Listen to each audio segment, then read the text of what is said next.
Korban, banyak orang tidak mau padahal dia mampu. Kalau poligami, banyak orang mau padahal dia tidak mampu. Makarobah, banyak orang tidak mau padahal dia mampu. Kalau poligami banyak orang mau padahal dia tidak mampu. Itu bedanya. Tapi ini tebak-tebakan. Assalamualaikum warahmatullahi wabarakatuh.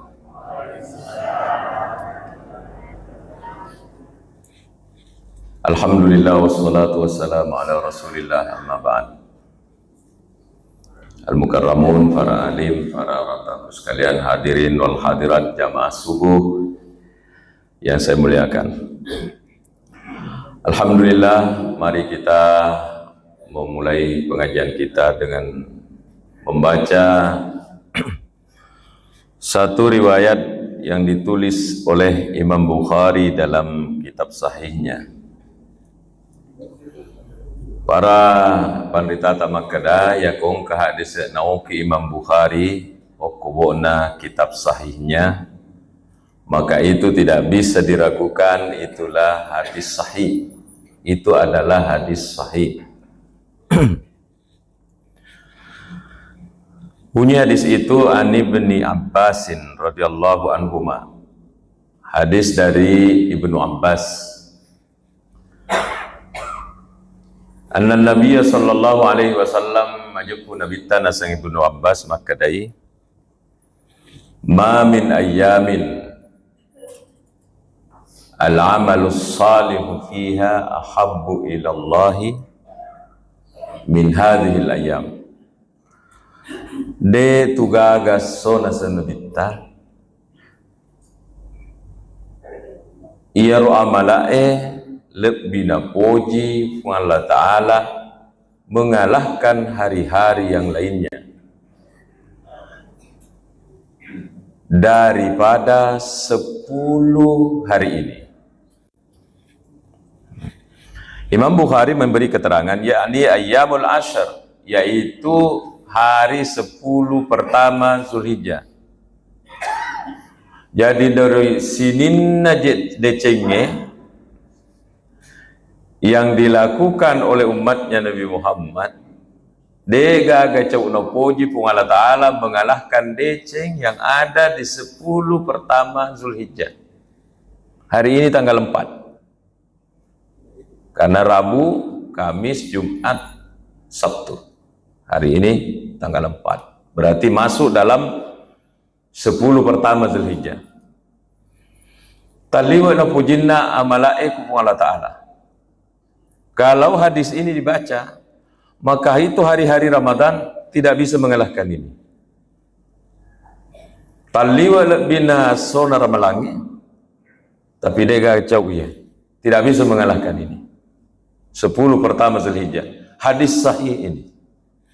Ma min ayyamin de tugagas sunasan nabita al-amalu salihu fiha yaru amala dicengi ahabbu ila Allah min hadhihi al-ayyamil ashar. Min hadhil ayyam, mengalahkan pujian Allah Ta'ala di hari-hari ini, yakni al-ayyam al-ashar, yaitu 10 pertama Zulhijjah. Tentu ini mengundang tanya sahabat. Luar biasa ini 10 hari pertama Zulhijjah. Sahabat mulai jalan pemikirannya.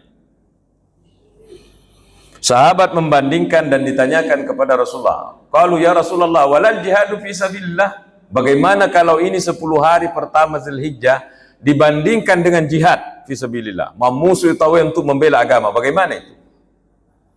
Sahabat menyebut jihad ini alasannya karena iyaru jihad taliwa napujin napung Allah Ta'ala. Orang yang meninggal berjihad, memusuh membela agama, delele sempajangi, delele dio, delele cemei, dibungkus, dikubur bersama darahnya sebagai satu kehormatan, dan darahnya itu ditakuti oleh neraka. Sehingga sahabat-sahabat itu mendambakan yang namanya mati bersimbah darah di perang. Jangan dibayangkan bahwa Nabi memberi pengumuman kita perang minggu depan. Mereka itu tidak takut, justru mereka itu gembira karena diharapkan mereka mati bersimbah darah di sana. Inilah yang ditanyakan kepada Rasulullah. Ya kau melebih kuna puji taliwa na pujin na pung Allah Ta'ala 10 hari pertama Zulhijjah. Bagaimana dibandingkan dengan jihad fisabilillah? Apa jawaban Rasulullah? Maka dia Nabi walal jihadu fisabilillah. Biar pergi berjihad itu tidak bisa mengalahkan papujin na pung Allah Ta'ala kudecengi yang ada di 10 pertama Zulhijjah. Masya Allah. Berarti kita ini berada di hari yang amal saleta itu kualitasnya menjadi kualitas super karena taliwa de gaga jauh na puji Allah Ta'ala mengalahkan di 10 hari pertama ini. Ya syukurlah kita masih hidup ini Bapak Ibu. Illa kata Rasulullah, rupanya ada yang bisa menyaingi. Ada rupanya. Bukan tidak ada yang bisa menyaingi, ada. Apa itu? Maka ada Nabi illa rajulun kharaja bi nafsihi wa malihi walam yarji' min zalika bisyai'. Kecuali kata Rasulullah, maksudnya bisa menyaingi 10 hari pertama Zulhijjah ini, nareko kata masui poli bolana natiwi watakalena dan dia orang parana pergi perang maksudnya ini. Entah apa sebabnya. Dalam sejarah waktu Rasulullah ini hidup, apabila orang pergi berperang, natiwi mana gagak-gaganda yang berharga, emasnya, uangnya, natiwi mana sekeda magai. Sekeda magai maksudnya saya belum baca alasannya. Pasti ada alasannya, tapi saya belum baca. Nah bawa itu emasnya, apanya, kekayaannya dibawa pergi perang. Makanya dalam Islam itu ada namanya ghanimah, harta rampasan perang. Artinya kalau musuh kalah, harta yang mereka bawa itu halal untuk kita. Bapak Ibu sekalian, makanya Nabi SAW ia bisa menyaingi ini papujin na pung Allah Ta'ala kudecengi dari 10 pertama Zulhijjah narek poong kata masui puli bolana natiwi orang parana natiwi kalain walam yarji min dzalika bisai nadega agarewa betul na mate koro itu baru bisa. Jadi perbandingan deceng di 10 pertama Zulhijjah ini sama kalau dengan orang mati syahid. Maka saya tidak bisa mengambil kesimpulan, tapi yang mengambil kesimpulan itu adalah Profesor Dr. Farid Bajdi dalam,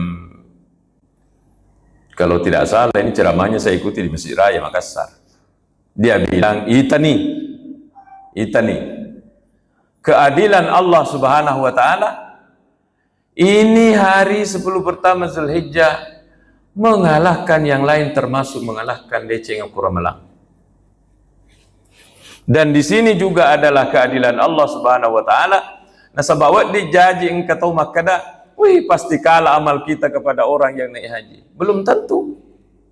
Belum tentu. Walaupun engkau di sana Nabi tamakada, tidak ada hari di mana orang-orang banyak, paling banyak diampuni mengalahkan hari Arafah, tanggal 9 hari Kamis nanti. Karena memang di sana di Padang Arafah berkumpul hampir 2 juta orang. Wukuf di Arafah. Disitulah orang banyak memaafkan orang. Di mana yang dimaafkan? Orang yang wukuf. Mereka kalau salat di Masjidil Haram 100.000 pahalanya.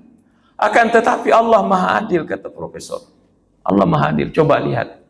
Begitu kelebihan orang yang naik haji itu diampuni dosanya seperti anak yang baru lahir. Tapi yang kita tidak haji, jangan putus asa karena ini. Ternyata amalan di 10 pertama Zulhijjah dan ini berlaku umum kepada yang haji dan yang tidak haji bisa mendapatkan pahala yang sangat dicintai oleh Allah. Agaleliseri. Nah, ini ada hadis yang kedua yang memberikan satu di antara amalnya, bukan ini saja maksudnya. Satu di antaranya. Hadis diriwayatkan oleh Imam Ahmad, dihadiskan oleh hadis ini oleh Imam Albani. Agar nasan nabita Ani ibni Umar, hadis oleh Sayyidina Umar, Ani ibni Umar, anak Sayyidina Umar radhiyallahu anhuma, anin Nabi sallallahu alaihi wasallam qala, "Ma min ayyamin," tidak ada hari, "a'zamu wala ahabbu ila Allahil amalu fihinna," di mana amal pada hari itu lebih besar pahalanya dan lebih dicintai oleh Allah min hadhil ayyamil ashar, mengalahkan 10 pertama Zulhijjah. Ada tambahannya. Hadis yang pertama tadi mengatakan tidak ada yang lebih dicintai. Kalau ini tidak ada yang lebih besar. Angka tambahannya yang lebih besar. lebih besar pahalanya maksudnya. Dan lebih dicintai. Jadi ini memang luar biasa, ini 10 pertama Zulhijjah. Mengalahkan 10 hari ini. Apa amalan yang disuruh oleh Rasulullah SAW? Di antaranya adalah fa'akthiru tafamigaiwi fihinna, di 10 pertama Zulhijjah itu minat tahlili wa takbir wa tahmid. Zikir disuruh tambahin. Apa itu? La ilaha illallah, Allahu Akbar, walhamdulillah. Nampaknya lidah kita ini terbiasa dengan urutan tasbih yang diajarkan oleh nenek kita Ibrahim. Subhanallah, walhamdulillah, wa la ilaha illallah, wallahu akbar. Kamalan dikwa. Jadi kata Rasulullah, ya kotama ni 1 Zulhijjah, tambah zikir tak. Tapi ini bukan satu-satunya amal, karena di hadis yang pertama mengatakan al-amalus salihu fiha. Dalam bahasa Arab, alif lam itu lil istighraq. Istighraq itu maksudnya memasukkan sinin nadece. Sama dengan alhamdulillahirabbil alamin. Semua puji-pujian masuk. Itu namanya alif lam lil istighraq. Maka di sini al-amalus salih, sinin amala dicenge, menjadi berkualitas sangat tinggi apabila dia dengan ikhlas dilakukan, mengharap ridha Allah Subhanahu wa taala di 10 pertama Zulhijjah. Jadi kita ini sedang berada di hari keempat bulan ini. Insya Allah kalau kita ini orang tua sudah paham ini. Tinggal ini anak anak cucu kita yang tidak ikut pengajian ini dikasih tahu. Jangan sampai lewat ini 10 pertama Zulhijjah biasa-biasa saja, sama dengan 10 bulan-bulan yang lainnya. Tidak. Ini 10 harus dimanfaatkan dengan baik. Akan tetapi Bapak Ibu, ini tetap dalam kesunahan betuana. Bagaimana itu orang yang tidak memanfaatkannya tidak berdosa juga. Karena ini dalam persoalan sunnah. Apa-apa yang ada di dalamnya, yang ada di 10 pertama Zulhijjah itu diantaranya adalah rangkaian ibadah haji mereka yang di Saudi. Kita tidak bahas yang itu, kita membahas untuk kita-kita yang di sini. Menurut Imam Nawawi dalam kitab Syarhul Muhadzab, bahwa itu sitongenna puasa di bulan Zulhijjah sudah bisa dimulai dari tanggal 1. Ada banyak di sini ustadznya Jini yang tidak puasa. Dari tanggal 1 sampai tanggal 9 itu sudah bisa puasa agak puasa Zulhijjah, kata Imam Nawawi. Jadi yang mau puasa, yang kuat puasa, ada minto itu orang kuat puasa, hobi puasa. Dari tanggal 1 sampai tanggal 9 itu sudah bisa puasa hari ini. Idafi nimatu tanggal 9 Zulhijjah, puasa Arafah. Saya belum lahir Bapak Ibu, orang tuaku sudah puasa duluan. Maka dari Nabi sallallahu alaihi wasallam, siyamu aw saumu yaumi Arafah yukaffiru sayyi'asanatain madiyah wa mustaqbalah. Puasa hari Arafah tanggal 9 hari tahun ini kena hari Kamis, itu pahalanya menghapus dosa 2 tahun. Madiyah setahun lebih, mustaqbalah dan setahun yang akan datang. Luar biasa kan pahalanya. Tentu yang dihapus itu bukan dosa kepada manusia, dosa kepada Allah. Dan yang dihapus itu kalau dalam syarah hadis itu adalah hadis-hadis kecil, bukan bukan dosa-dosa besar. 2 tahun. Jadi tahun ini tak puasa tanggal 9 Zulhijjah, puasa Arafah, 2 tahun dosa diampuni. Di hadis yang lainnya Rasulullah menambahkan redaksi, ahtasibu 'ala Allah. Saya berharap, jadi ada ahtasibunya. Saya berharap mudah-mudahan puasa Arafah ini menghapus dosa 2 tahun. Tapi di hadis yang lainnya tidak ada ahtasibunya. Itu kalau riwayat ini kita padukan.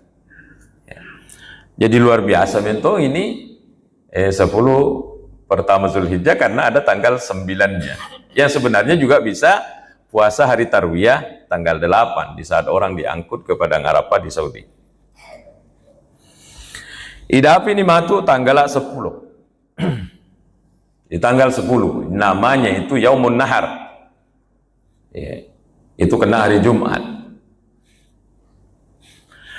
Fadilahnya ada hadis Rasulullah mengatakan, hadis dari Sayyidah Aisyah, Kata Rasulullah sallallahu alaihi wasallam, "Ma 'amila ibnu Adam yauman nahri 'amalan ahabbu ila Allah min ihraqid dam." Di hadis yang lainnya min iraqatid dam.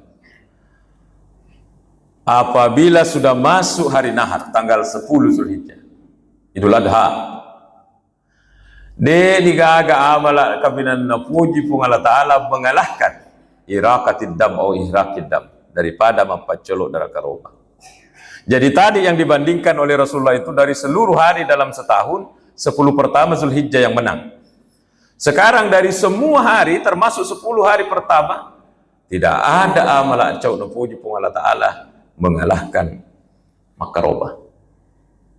Bayangkan saja luar biasanya itu Makarobah. Karena dibandingkan dari semua hari termasuk 10 Zulhijjah sendiri, kalah sama yang satu ini di tanggal 10, yaitu mengalirkan darah kurban.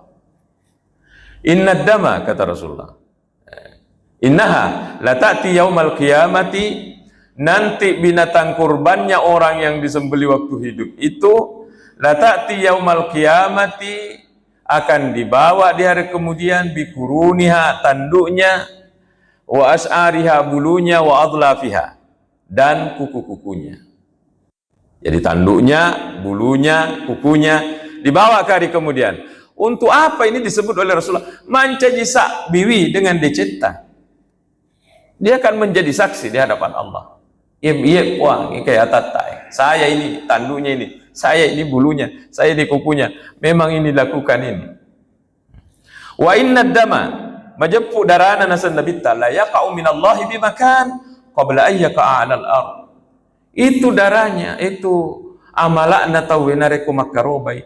Let yolo letuk ku Allah Ta'ala ya roh amalakna, kepatuhannya kepada Allah Subhanahu wa Ta'ala, qabla ayyaka 'alal ard, sebelum tatapai darana, sebelum letuk darana kotanai.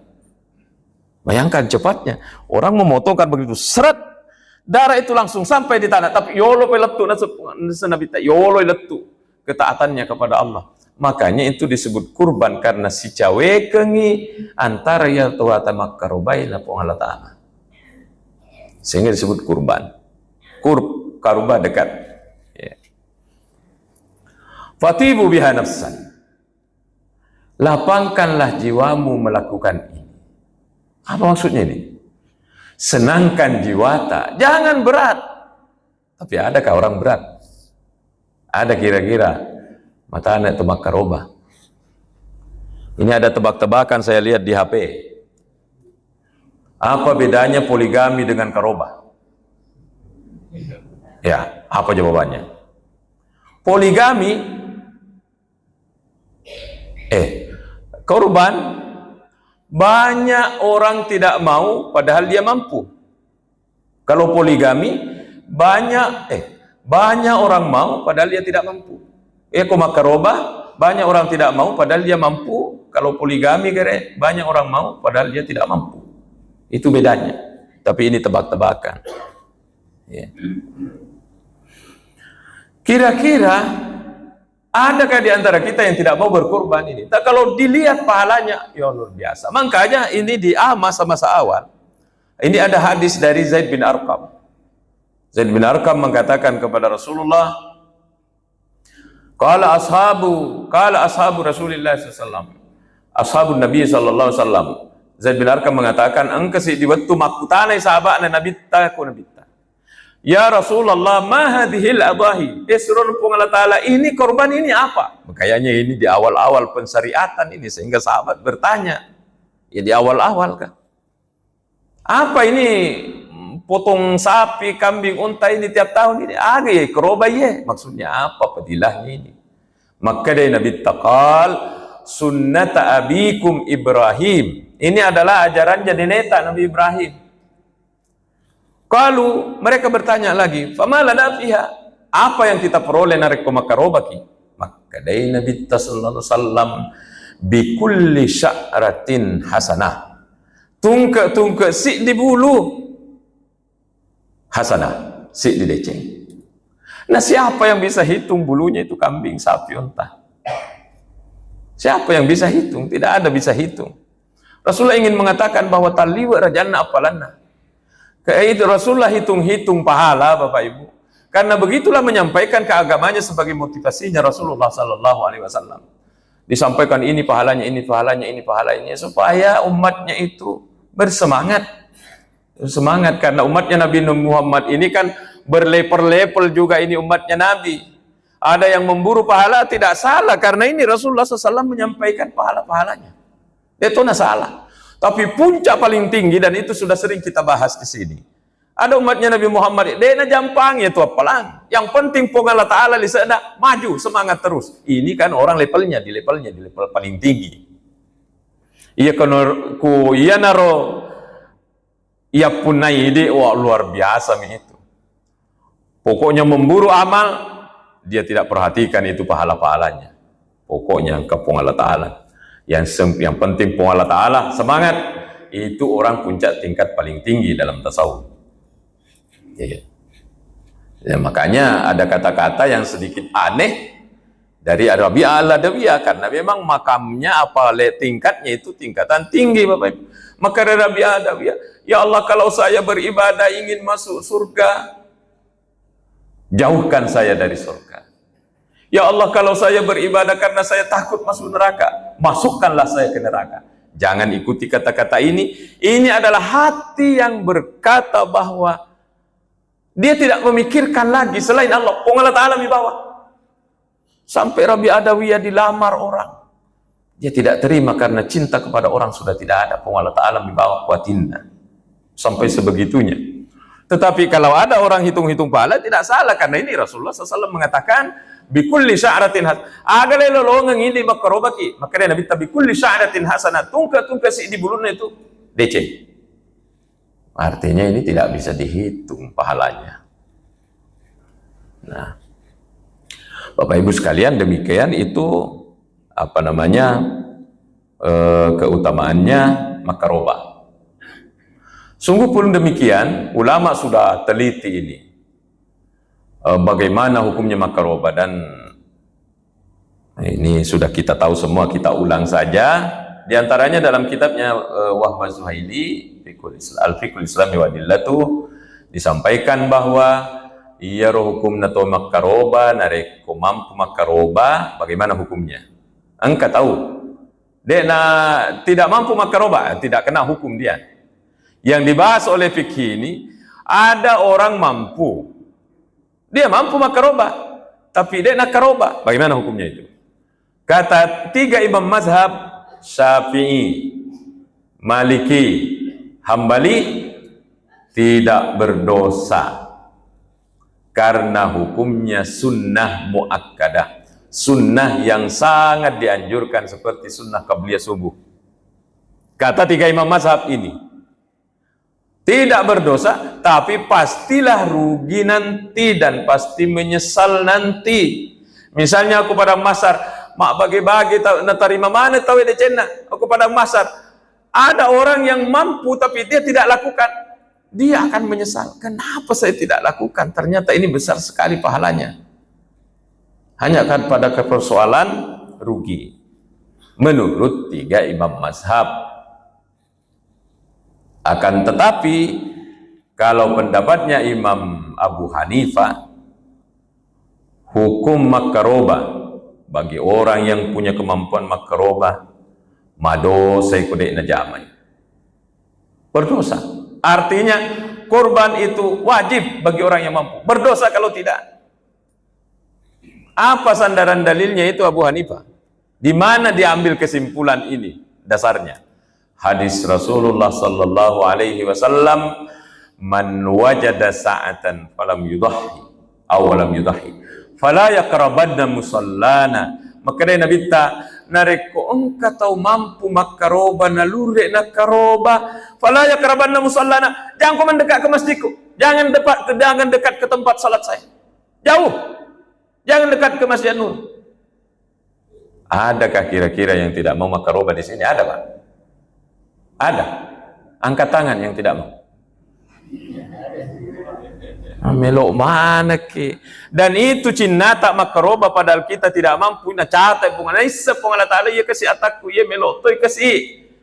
tapi dia tidak mampu, apa boleh buat? Pahala bisa dikasih oleh Allah Subhanahu wa taala. Seberapa kalinya saya menyampaikan di mimbar ini, di dalam kitab Ihya Ulumuddin disampaikan oleh Imam Ghazali di riwayat, engkau kasiasi lalu kulalengi, jokka kulalengi. Kemudian ada tumpukan kerikil di pinggir jalan. Di hatinya mengatakan, puang, coba na ye batu ye danre makanan, dan ini punya saya akan sedekahkan kepada orang-orang yang senasib dengan saya. Napa jokai? Ketemu di sana dengan Nabi Isa. Akhirnya Nabi Isa, selamat Pak, mage. Diterimai pasti dekata. Kapan saya bersedekah? Rupanya yang diberikan pahalanya itu adalah at-tu'atin naunna wa tunda makkada. Puang coban ye batu ye makanan saya akan sumbangkan kepada orang-orang yang tidak mampu seperti saya. Rupanya dek na jamai tapi atin na lettu niat na lettu napa lettu ina werengi pung Allah taala pala nama kutoni ye karoba ye. Tidak mampu makaroba karena memang tidak mampu. Mau di apa? Cicilan saja susah misalnya. Kemudian dia tidak makaroba, tapi di dalam hatinya besar kemauannya. Bisa saja pahalanya dikasih oleh Allah Subhanahu wa taala. Bagian terakhir, Bapak Ibu. Menurut pandita-panditata, sitongenna ini pensyariatan kurban ini ada pesan besarnya. Jangan pesan besarnya ini kita lupa. Contoh, di bulan Agustus, Indonesia ini ramai di mana-mana, sekolah, apa lembaga-lembaga mengadakan lomba lari karung lah, lomba panjat pinang lah. Itu semua kegiatan di setting sedemikian untuk apa? Supaya ngerangi Makkah untuk meraih kemerdekaan itu tidak mudah. Dijajah oleh Belanda 350 tahun, dijajah oleh Jepang kita 3 tahun setengah. Tanah orang Indonesia mau merdeka setengah mati. Sehingga setiap bulan Agustus diperingatilah itu dengan mengadakan kegiatan. Jangan larut di kegiatan lari karung. Jangan larut di kegiatan tarik tambang. Jangan larut di kegiatan panjat pohon pinang. Kita harus ingat bahwa di hari 17 Agustus ini kita harus mengingat perjuangan bangsa ini tidak mudah. Itu pesan besarnya. Sehingga masuk bulan Agustus peringati, masuk bulan 17 Agustus peringati supaya apa? Nengerangi perjuangan nenek-nenekmu, ngerangi nenek-nenekmu. Jangan kau terlena di situ. Dengan kemerdekaan ini kau bersantai-santai, itu nenekmu biasa. Itu pesan besarnya. Makutoni ya. Makutoni ya. Masuk tanggal 10 Zulhijjah. Sibuk kita dengan sapi, dengan daging, dibagi sana sini, amalak deceng luar biasa. Dek gaga cau na puji na sepung Allah Ta'ala, tapi ingat, di bawahnya ini ada harus isi yang harus diselami. Apa itu? Kepatuhan kepada Allah tingkat tinggi. Iya rupa senang. Seakan-akan Allah mengatakan kepada kita, ingerangi nenekmu, ingerangi nenekmu, ingerangi nenekmu, ingerangi nenekmu. Tiap tahun ingerangi nenekmu, ingerangi nenekmu. Dan itu disyariatkan kepada Rasulullah untuk diteruskan kepada kita umatnya. Apa kisahnya? Kisahnya duluan kita tahu, mari kita sebut singkat. Nabi Ibrahim punya istri namanya Sarah. Dia gaga anaknya. Sarah ini sebagai perempuan yang baik luar biasa. Nah carikangi baine lakaina. Bisa ibu-ibu tiru ini. Nah, ditunjuklah pembantunya Siti Hajar. Istrinya yang cari, tidak ada keturunan tak tuh biar saya carikan. Ternyata dia dapat adalah pembantunya Hajar dinikahi. Apakah setelah menikah dengan Hajar, setelah ini langsung maka depan ditata ada doa yang diamalkan oleh Nabi Ibrahim. Rabbi habli minas salihin, Rabbi habli minas salihin. Puang kasih keturunan yang saleh. Mulai dari umur 40 tahun Nabi Ibrahim baca ya doa. Umur 40 tahun. 40 tahun ini Nabi Ibrahim. Kata Ibnu Katsir nanti umur 86 tahun baru lahir itu Ismail. Berapa tahun itu? 40 tahun lebih membaca doa. Baru diterima doanya. Kita ini baru 1 hari baca doa. Sudah mau datang besok. Inilah kita. Nabi Ibrahim itu antara 40 tahun, sekitar 40 tahun kurang lebih membaca doa Rabbi habli minas sholihin, puang ada keturunan, puang. Allah terima doanya, istrinya yang carikan. Istri baru. Lahirlah Nabi Ismail. Falamma balagha ma'ahu sa'ya. Idapi ni wattunna ya ropong anak Nabi Ismail bisa bantu-bantu orang tuanya, sudah remaja.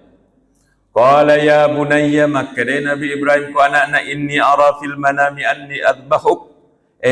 Wita nak kula letin roku nasuruh kak gerek ko pang Allah Ta'ala. Nasuruh kak gerek ko nak. Pantur maza tara maragaraga tangga ta idi. Luar biasa. Aga nasa Nabi Ismail, qala ya abatif al ma tu'mar. Mo, laksanakan. Gerek nak. Ternyata doanya Nabi Ibrahim nilai terima tonga. Saleh tonga ini anak. Coba anak tidak saleh. Enak. Nasuruh kak pang Allah Ta'ala gerek ko. Bapak lebih pantas, lebih tua kan? Tapi ini tidak, gerek nak. Satajiduni insyaallah minas sabirin. Bapak akan melihat saya orang yang sabar untuk dipotong. Jadi ini kepatuhan tingkat tinggi. Dipotong betul, dibaringkan betul, ditutup matanya supaya dia tertutup mata permintaan Nabi Ismail, dan akhirnya diganti Nabi Ismail dengan kibas atau bembek oleh kosuruga. Itu kan kisah singkatnya. Bayangkan Bapak, 40 tahun anak ini diminta-minta. Sekitar itu baru datang. Setelah besar, Pak Rioni disuruh potong. Bayangkan mami ujiannya. Kalau Kiai Haji Sanuddin Abidin menceritakan begini, setengah itu hanya karena Nabi Ibrahim pernah terlontar dari ucapannya. Dia memotong binatang, dibagi-bagi ke masyarakat, disanjung sama masyarakat. Agar nasa Nabi Ibrahim, iya tu nasa kupung Allah Ta'ala suruh kan. Jangankan ini onta sapi ini, anakku lagi kalau suruh potong saya potong. Apa mi? Lai suruh tongen. Allah ingin melihat tongen moga ada dan ye atau anak ini hanya sekedar di lidahnya atau betul dari hatinya. Dicoba, disuruh, didatangi dalam mimpi sebagai wahyu. Akhirnya Nabi Ibrahim potong betulan. Inilah kepatuhan tingkat tinggi. Inilah juga yang dipesankan kepada kita setiap tahun. Ingerang ini. Jadi kesibukan kita membagi-bagi daging ini alhamdulillah perlu disyukuri, makarobat. Tapi jangan sampai hanya di situ. Itu hanya kulit-kulitnya. Ke dalamnya, mari kita meniru Nabi Ibrahim dalam kepatuhan. Inilah kepatuhan Nabi Ibrahim, karena Nabi Ibrahim itu memang Nabi yang sangat dia gak kacau besar. Di antara tanda besana sering kita bahas ini, dia namanya Luqman kalau tidak ada tamunya. Adakah orang begini di Rempang? Jadi dalam bacaan yang saya baca, dia pernah berjalan sekitar 1 mil, sekitar 1 kilo. Karena ditunggu di depan pintunya tidak ada orang lewat. Akhirnya dia yang keliling cari sampai 1 kilo ke sana. Baru pergi makan. Kaki mandiku boleh? Insyaallah. Tak baliknya dengan saya. Saya kalau mau makan enak. Tutup pintu kita makan. Saya tidak bohong ini. Ya ini tergantung juga menu. Masa saya nunggu orang baru menunya telur mata sapi sama kecap. Mau dipanggil orang makan. Itu keterganggu menu. Ini Nabi Ibrahim. Nah, di dalam kitab Tanwir dikatakan apa? Iya Nabi Ibrahim onro besana disuruh malaikat Jibril kupung Allah Ta'ala. Jibril, ini ada dalam kitab Tanwir. Jibril, no kupudangi Ibrahim, no kupudangi. Agalai pudang. Inni lam attakhizka khalilan li'annaka a'badul ibad. Pudangi Nabi Ibrahim. Kamu itu, kata Allah, saya angkat sebagai khalil, karena itu gelar dari Allah. Entah luar biasanya memang ini Nabi. Makanya wajar kalau dibaca dalam sholat, diperingati setiap tahun ajarannya. Kenapa? Dia itu khalil. Khalil itu teman dekat. Teman akrab itu dalam bahasa Arab itu khalil. Allah yang ngasih gelar ke dia Khalilullah. Masya Allah. Itu merepek na pung Allah Ta'ala. Pung Allah Ta'ala riali pudangi Nabi Ibrahim. Iku itu merepek khalilku. Nah ternyata alasannya belum pernah dikasih tahu Nabi Ibrahim, disuruhlah malaikat Jibril, podangi alasannya. Inni lam attakhizka khalilan li'annaka a'badul ibad. Saya tidak angkat kamu sebagai khalilku karena kamu orang ahli ibadah, bukan. Agak pelik. Walaqad ittala'tu qulubal mu'minina wa lam ajid qalban askha min qalbi. Maka dia pun Allah Ta'ala, kamu saya angkat sebagai khalil, na sabab puramana ni uparesat sininna atenna masyarakat. Degaga ati cau besa mengalahkan abes sangem.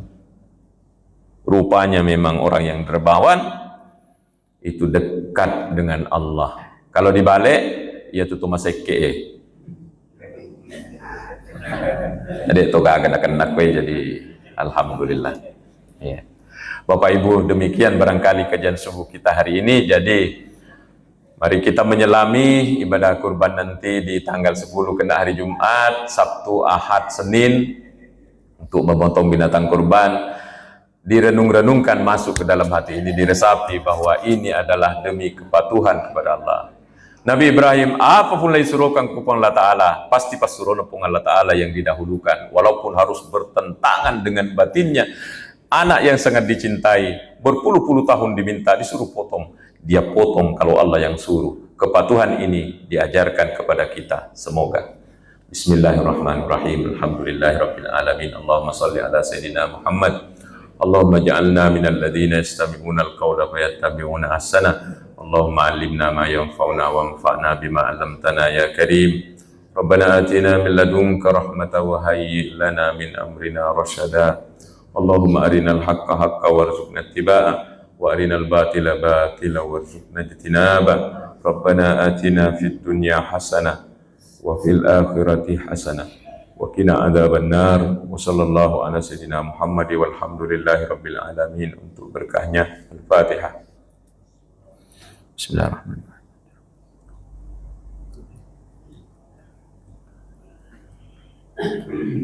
Lebih kurangnya mohon maaf. Wassalamualaikum warahmatullahi wabarakatuh.